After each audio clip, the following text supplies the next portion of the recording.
In this video, I'll show you how a simple HTML code can become a powerful tool for audio signal analysis.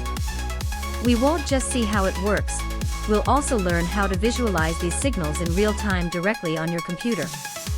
We'll start with a basic circuit that generates an audio signal. The best part is that you can build it using recycled components from old electronic devices. This simple yet effective design includes variable resistors that allow us to precisely control the signal's frequency. The circuit is designed for continuous oscillation, with the frequency adjustable through an RC network. It's a great example of how electronic components work together to generate these waves. Once we have the oscillator set up, we'll connect its output to the computer's audio input. This is where the custom HTML code comes into play.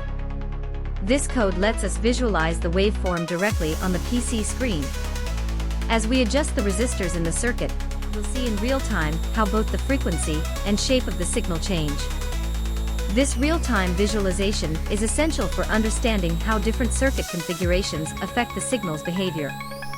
With every adjustment of the potentiometers, you'll notice how the waveform on the screen changes instantly. This is a perfect example of how we can precisely control the circuit's behavior. By tweaking the components, we can intentionally manipulate the signal and see the immediate results on the screen. If you're interested in trying this out yourself, you'll find the code used in this demonstration in the video description. Give it a try and explore the fascinating world of audio signal analysis with HTML and recycled electronics.